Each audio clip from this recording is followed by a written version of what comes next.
नमस्कार, आप देख रहे हैं सूचना दर्पण न्यूज। तो आइए इस खास प्रोग्राम में खास मुलाकात के साथ हम आपको गांव शहर से लेकर हर क्षेत्र की समस्याओं, वहां के विकास कार्यों को लेकर अपडेट रखते हैं। तो चलिए आज हम आपको रूबरू कराते हैं खास खबर से। सूचना दर्पण न्यूज से किशन सोलंकी। हम अभी पहुंचे हैं पंचायत समिति सज्जनगढ़ के जो वर्तमान प्रधान हैं रामचंद्र जी डिंडोर, वो हमारे साथ है। उनसे हम बातचीत करेंगे जैसे पंचायत समिति में विकास के मुद्दों की। तो आइए मिलते हैं प्रधान जी से। प्रधान जी नमस्कार। नमस्कार सर। प्रधान जी, सबसे पहले तो आप अपना एक राजनीतिक परिचय बताइए कि राजनीति में आपने कब से इंटरेस्ट है और कब से एंट्री मारी? राजनीति में मैं पहले संगठन में काम करता था। बिल्कुल। लेकिन मेरी पहली शुरुआत 1995 में जनपद प्रणाली शुरू हुई। बिल्कुल। तब से राजनीति में प्रवेश किया मैंने। जी। तो जैसे वर्तमान में आप सज्जनगढ़ पंचायत समिति से प्रधान हैं और जनता ने आपका अच्छा सपोर्ट किया है, तो प्रधान जी यहाँ की जैसे बात करें अपन, सबसे पहले तो शिक्षा आपके यहाँ प्रधान बनने के बाद में शिक्षा का रुझान कैसा है पूरी पंचायत समिति में? कोरोना का जो समय आया था, बिल्कुल, उसमें भी हमने शिक्षा की दूरी को कमजोर नहीं होने दिया। बिल्कुल। 2 बीओ और 1 सीबीओ तीनों की टीम मिला करके बिल्कुल और ऑनलाइन क्लासेस हमने शुरू कराई थी जी। और शिक्षा के क्षेत्र में हमारा सज्जनगढ़ ब्लॉक है वो पूरे राजस्थान में टॉप नंबर पे आया था। बिल्कुल। और अभी वर्तमान में हम हर प्रकार के कार्यक्रम करा रहे हैं। बिल्कुल। शिक्षा ही एक ऐसा माध्यम है, बिल्कुल, हर चीज की चोरी हो सकती है लेकिन शिक्षा की चोरी नहीं हो सकती है। बिल्कुल। इस निमित्त हम काम कर रहे हैं कि जिस परिवार, जिस समाज में शिक्षा का उजियारा होगा तो वो समाज जागृत रहेगा। बिल्कुल। वरना शिक्षा के अभाव में बिल्कुल सारी जो समस्याएं, क्योंकि वर्क तो हर आदमी करता है, बिल्कुल, लेकिन एक एजुकेटेड व्यक्ति है उसके काम में और अनएजुकेटेड व्यक्ति के काम में रात दिन का फर्क था। बिल्कुल बिल्कुल राइट। और हमारा ब्लॉक में कहीं न कहीं कमी पेशी है। तो अभी बीच में ज्यादा बारिश होने की वजह से 1-2 स्कूल की बाउंड्रियां भी गिरी। बिल्कुल। तो तत्काल प्रभाव से काम स्वीकृत करा करके उनके काम भी मैंने शुरू कर दिए हैं जी। और प्रत्येक विद्यालय जो सीनियर स्तर तक का है, मेरे ब्लॉक में 42 सीनियर स्कूल हैं जी। 42 में 33 सीनियर स्कूल में मैंने जो लड़कों को तो सोच वो कहीं पर भी करने जा सकते हैं, लेकिन लड़कियां खुले में नहीं जा सकती। इस निमित्त एसबीएम के माध्यम से 4-4 लाख के मैंने शौचालय भी वहाँ बनवा दिए हैं। बिल्कुल। और कई बाउंड्रियों का काम है वो भी कराया है, कहीं प्रार्थना स्थल है खुले में है, उनका भी काम कर रहा हूँ। शिक्षा एक हमारा माध्यम है, इसके जरिए हम यहाँ तक पहुँचे हैं, तो इस कड़ी को हम कमजोर नहीं होने देना चाहते। बिल्कुल बिल्कुल, बहुत ही अच्छा। जैसे अभी प्रधान जी ने बताया कि शिक्षा एक बहुत ही बड़ी चीज है, क्योंकि शिक्षा कोई नहीं छीन सकता है। बाकी हर चीज में चोरी हो सकती है लेकिन शिक्षा में कोई चोरी नहीं हो सकती। शिक्षा वो शेरनी का दूध है, जो पिएगा वो दहाड़ेगा। तो जैसे प्रधान जी ने बताया कि अभी शिक्षा के प्रति अच्छा रुझान रहा है, क्योंकि खुद एक एजुकेटेड फैमिली से है, शिक्षित है, तो इनको शिक्षा का महत्व अच्छा भली भांति से पता है भी शिक्षा क्या चीज है। तो जैसे बात करते हैं प्रधान जी, अपन एक केंद्र सरकार की योजना है नरेगा का अपने जो पंचायत समिति सज्जनगढ़ है इसके अंदर कैसा रुझान रहा है और क्या लोगों को फायदा मिला है रोजगार? देखो, नरेगा कोरोना काल में भी नरेगा सहयोगी रहा है। बिल्कुल। और नरेगा हमारे यहाँ मेरा ब्लॉक एक तरह से कृषि प्रधान, ज्यादातर किसानी खेती में विश्वास रखता है। बिल्कुल। तो इस नाते हमने जगह जगह पर चेक डैम बनवाए हैं, एनीकट बनवाए हैं। बिल्कुल। नरेगा के माध्यम से रोड भी बनाए, कई दाढ़ी मजरे हैं, शमशान घाटों का भी निर्माण कराया है जी। तो कहीं न कहीं इतने चेक डैम बना दिए हैं बिल्कुल कि यहाँ पहले बारिश कम होती, जल स्तर बहुत नीचे तक चला जाता था। बिल्कुल बिल्कुल आज नरेगा ऐसी कारगर सिद्ध हुई है बिल्कुल कि जगह जगह चेक डैम बना देने से जल स्तर ऊपर आया है। बिल्कुल। और हमारे यहाँ तो लगातार बारिश जो शुरू हुई है जी, आप देख रहे हैं कि बारिश शुरू हुई तो थमने का नाम ही नहीं ले बिल्कुल रही, बिल्कुल। एक दिन भी खाली नहीं जा रहा। जी जी, इसी का ये परिणाम है। बिल्कुल। और अब अभी हमने नरेगा के माध्यम से और एक अलग जगह है बिल्कुल कि प्रत्येक विद्यालय में जी 200-200 पौधे उसका रोपण हो। बिल्कुल जहाँ बाउंड्री बनी हुई है बिल्कुल वहाँ पौधारोपण का कार्यक्रम करा रहे हम। बिल्कुल। वहाँ पौधे होंगे, पेड़ होंगे, वृक्ष होंगे तो हरियाली भी रहेगी, और हरियाली रहेगी तो हमारे यहाँ अच्छी बारिश होगी, पर्यावरण भी शुद्ध रहेगा। बिल्कुल। बाकी एक हमारा जो कामकाज बरसों से यहाँ एक मांग चली आ रही थी बिल्कुल कि इस क्षेत्र में ज्यादातर पलायन हो जाता है। जी, खेतीबाड़ी करने के बाद में लोग गुजरात को पलायन कर लेते हैं, एमपी को पलायन कर लेते हैं, तो वो इस नरेगा के माध्यम से बिल्कुल उसमें रुकावट आई है। तो रुकने के बाद में इससे दो रिजल्ट सामने आ रहे हैं। बिल्कुल कि एक तो माता पिता अपने साथ में बच्चों को लेकर के ने प्लान कर जाते थे बिल्कुल गुजरात के लिए, बिल्कुल। तो इनकी पढ़ाई नहीं हो पाती थी।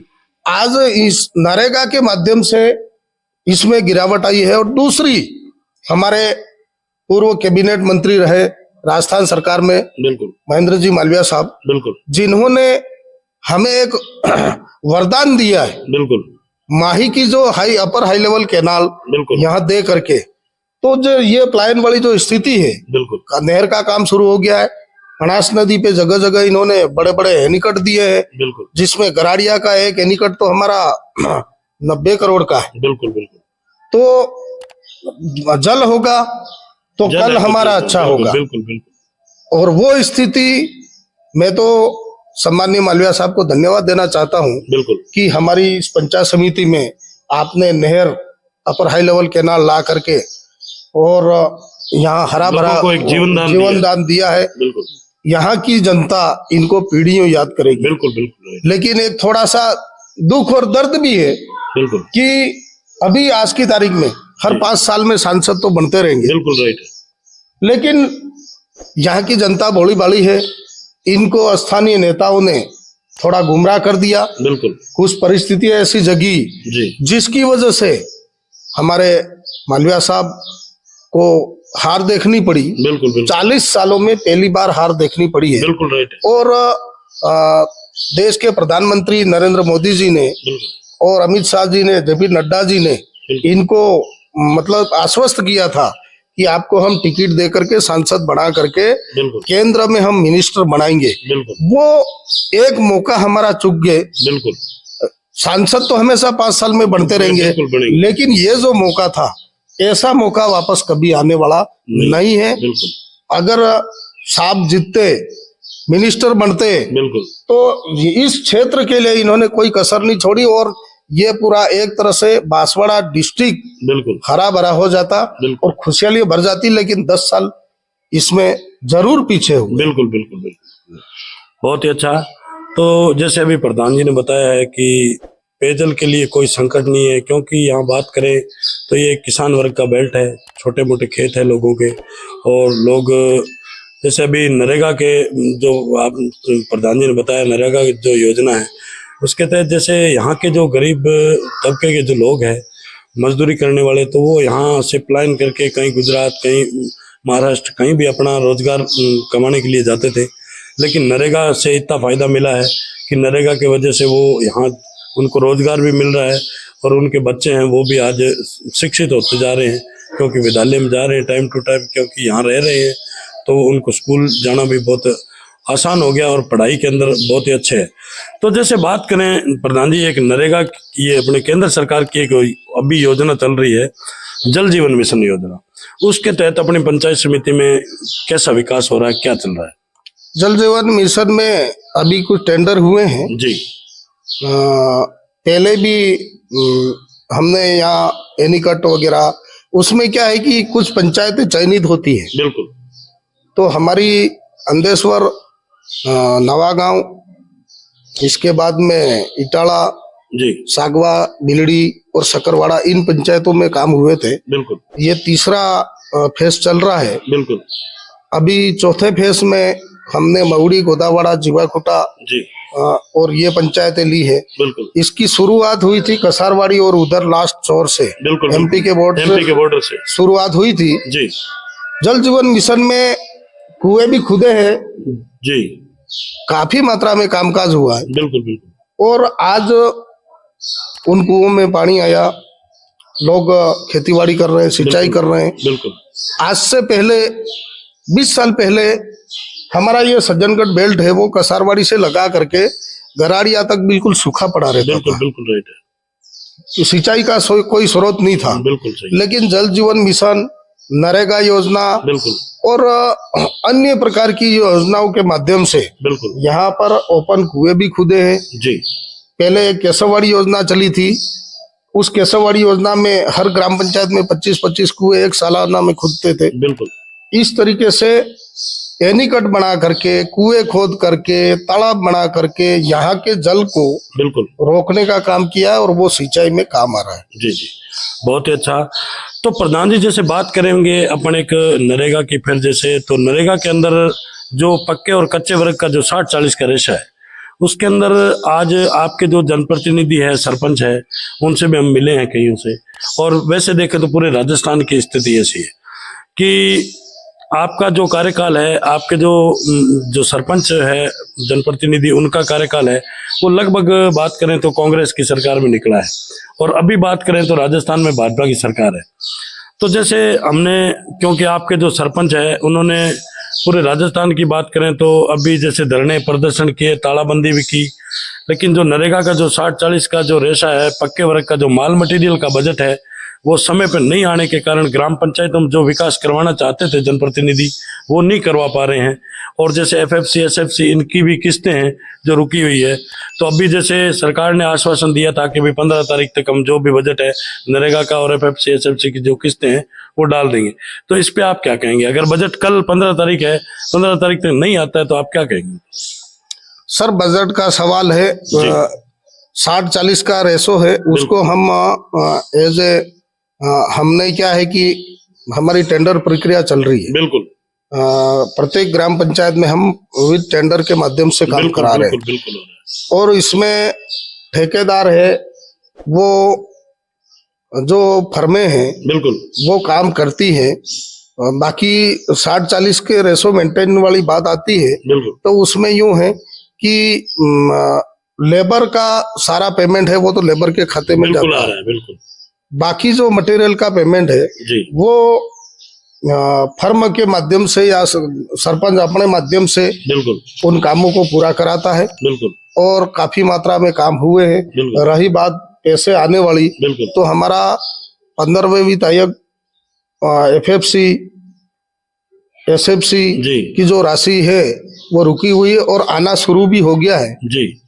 आना शुरू हो गया है और जैसे जैसे राशि आती जाएगी बिल्कुल काम हम कराते जाएंगे। अभी सरपंचों का कार्यकाल नजदीक आ गया है। बिल्कुल। लेकिन इस बीच में वो राशि आ जाएगी और काम करा देंगे।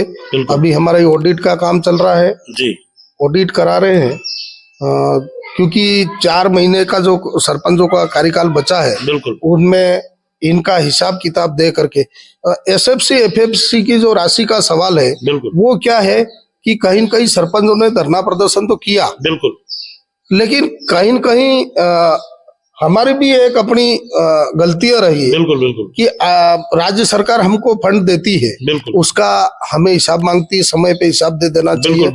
तो या सेंट्रल गवर्नमेंट हमें राशि देती है तो उसका, जैसे एक सेठ है वो किसी को है ने राशि देता है तो उसका हिसाब किताब वो मांग करके उसकी पूर्ति हो तो जाती है, तब जाके राशि देता है।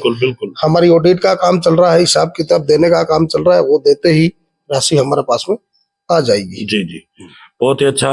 तो जैसे प्रधान जी बात करें अभी इस कार्यकाल की, लगभग ये कार्यकाल सरपंचों का निकलता जा रहा है, आपका भी लगभग नजदीक आ गया है, तो आगे चुनाव आ रहे हैं, आगे की क्या मंशा है आपकी? क्योंकि यहाँ की जनता अगर सज्जनगढ़ की आपको चाहेगी तो आपका क्या प्लान रहेगा चुनाव? वो तो अभी हमारा तो समय बाकी है जी। कार्यकर्ता, जनता, बिल्कुल इनके ऊपर है राजनीति। बिल्कुल क्योंकि कहावत में कहते हैं बिल्कुल कि पहले राजा रानी के पेट से पैदा होता था, बिल्कुल बिल्कुल, और अब राजा जनता की पेटी के बिल्कुल ऊपर निर्भर करता है। बिल्कुल, जनता चाहेगी, वही कार्यकर्ता चाहेंगे बिल्कुल तो चुनाव लड़ेंगे, बिल्कुल बिल्कुल नहीं चाहेंगे तो संगठन का काम करेंगे। बिल्कुल बिल्कुल। वैसे तो जैसे प्रधान जी, हम यहाँ और भी जैसे पंचायतों में गए हैं और भी हमने देखा है घूम फिर के, लेकिन आपने जो विकास करवाया है प्रधान पद पे रहते हुए, बहुत ही सराहनीय काम करवाया, क्योंकि आपने विकास में जहाँ तक आपकी कोशिश थी उसमें कोई कोर कसर नहीं छोड़ी है हमारी नज़रों में, और हमने जो देखा है उसमें। क्योंकि आपने आज शिक्षा को ले लें, नरेगा को ले लें, या सरकार की जो भी कल्याणकारी योजना है वो आपने धरातल तक बिल्कुल उसको पहुंचाया है, और बहुत अच्छा विकास हुआ है। क्योंकि हमने इस चीज़ का सर्वे भी किया और हमने देखा भी है। सर, मेरा ये प्रयास रहता है, बिल्कुल, मैं जब उठता हूँ तो कुछ घरेलू कामकाज और इसके बाद में मेरा जो लोग हैं इनको मिलने वाले हैं इनको निपटा करके बिल्कुल फिर मैं सीधा पंचायत समिति जाता हूँ। बिल्कुल बिल्कुल, मैंने हमेशा मेरे पंचायत समिति के जो कार्मिक हैं बिल्कुल इनको समन्वय बिठा करके धरातल पे हम कितना सहयोग कर सके, बिल्कुल, क्योंकि मुझे इस निमित्त ही बनाया, बिल्कुल, और कई लोगों की आशाएं बनी हुई, जुड़ी हुई है, बिल्कुल जी, मुझ में जुड़ी हुई है। बिल्कुल, तो मैं सदा इनके लिए तत्पर रहता हूँ, बिल्कुल बिल्कुल, लगा रहता हूँ, और वो काम जब तक नहीं हो जाता है तब तक उसका पीछा नहीं छोड़ता हूँ। बिल्कुल बिल्कुल राइट। मुझे जिला परिषद में जाता हूँ, जिला प्रमुख मैडम का सहयोग लेना पड़े या और अधिकारियों का सहयोग लेना पड़े तो ले करके मैं समन्वय बिठा करके, बिल्कुल, ऐसा नहीं कि किसी को डांट धमकार करके ये करके, उससे डांट लपेट से काम नहीं होते हैं, बिगड़ते हैं। बिल्कुल बिल्कुल, लेकिन प्रेम से मेरे ऑफिशियली कर्मचारियों को मैं बिठा करके इनको समझाता हूँ। हर 5 दिन 6 दिन में जेटीओ की, ग्राम विकास अधिकारियों की, एलडीसीओ की अलग अलग बैठकें लेते रहता हूँ मैं। कई शिथिलता नजर आती है तो मैं लेता हूँ। अभी बीच में हमारे शिक्षा के स्तर को बढ़ाने के लिए मैंने सारे प्रिंसिपलों की एक बैठक ली, बैठक ले करके और इनको एक तरह से मतलब सलाह हिदायत दी कि भाई अपने जो विद्यालय है और आपके जो वहाँ समस्याएं आ रही कई कमरों में बैठने की ऐसी है तो मुझे बताओ, ताकि कई कमरों के मैंने चाइना मैजिक करा करके मेरे पंचायत समिति के बजट से चाइना मैजिक करा करके वहाँ बैठने लायक किया। और कई परिसर ऐसे हैं जिसमें पानी भर जाता है तो वहाँ इंटरलॉकिंग ब्लॉक वगैरह लगा करके उसको भी दुरुस्त किया। तो जब तक अपन इनके बीच में जा करके नहीं विराजेंगे तो उस समस्या का समाधान नहीं होता है। और मेरा हमेशा यही ध्येय रहता है कि मेरे सोने से पहले मैं मंथन करके सोता हूँ कि कल मुझे क्या काम करना है, और मुझे बुरा कहे भला कहे उसकी मैं परवाह नहीं करता हूँ। मैं मेरे काम में विश्वास करता हूँ और मेरा काम मैं करते जा रहा हूँ। बिल्कुल, बहुत ही अच्छा। तो जैसे प्रधान जी बात करते हैं अपना एक हिंदू धर्म का एक बहुत ही बड़ा पर्व है भाई बहन का, आगे रक्षाबंधन भी आ रहा है और कल स्वतंत्रता दिवस भी है 15 अगस्त। तो इस पे आप अपने क्षेत्रवासियों को और देशवासियों को क्या संदेश देना चाहेंगे? मैं तो धार्मिक त्योहार तो बहुत सारे हैं, बिल्कुल राइट है, लेकिन हमारे देश की संस्कृति से जुड़े हुए त्योहार मात्र 2 है। बिल्कुल, वो है 15 अगस्त और 26 जनवरी जी। इन त्योहारों को धीरे धीरे करके आज 75-76 साल हुए हैं, बिल्कुल थोड़ी शिथिलता आई है। बिल्कुल, उसमें मैं जागरूकता लाना चाहूंगा कि जिस प्रकार होली, दिवाली, रक्षाबंधन का त्योहार आम व्यक्ति मनाता है उससे बढ़ चढ़ करके इस 15 अगस्त के त्योहार को भी उसमें सम्मिलित हो करके मनाना चाहिए, क्योंकि यही है। और कल हमने हर घर तिरंगा का एक संदेश रैली निकाल करके और ये संदेश पहुंचाया है कि इसमें सबसे ज्यादा जन भागीदारी होनी चाहिए, बिल्कुल, जिससे हमारे देश की संस्कृति, बिल्कुल, हमारे देश की सुरक्षा, बिल्कुल, हमारे देश की अखंडता बिल्कुल, सदा कायम रहे। बिल्कुल, बिल्कुल, और जो पूर्वज जिन्होंने हमारे देश के लिए लड़ाई लड़ी, बिल्कुल, उनको हम हमारे दिलों में सदा याद करके और हमारे नित कर्म करें। बिल्कुल। ऐसी भावना में ऐसा संदेश पहुंचाना चाहता हूं बिल्कुल। कि प्रत्येक व्यक्ति, बिल्कुल, मेरा तो जहां तक मानना है कि 15 अगस्त के दिन जी, पशु पक्षी भी हिंदुस्तान के बिल्कुल, एक खुले मंच की तरह वो लहलहाते हुए बिल्कुल। खुशी जाहिर करे, तो जनमानस को तो आगे आकर के इस बिल्कुल, पर्व को मनाना ही चाहिए। जी जी, बहुत ही अच्छा। तो ये थी हमारी खास मुलाकात जो वर्तमान सज्जनगढ़ के जो प्रधान है रामचंद्र जी, उनसे सूचना दर्पण न्यूज के अंदर जो इन्होंने हमें समय दिया, इसके लिए बहुत बहुत धन्यवाद सर। धन्यवाद सर। तो अब तक के लिए इतना ही। हम आपको गांव शहर से लेकर हर क्षेत्र की समस्याओं और वहां के विकास कार्यों को लेकर रखेंगे अपडेट। तो देखते रहिए सूचना दर्पण न्यूज और हमारी वीडियोस को लाइक, शेयर व चैनल को सब्सक्राइब जरूर करें।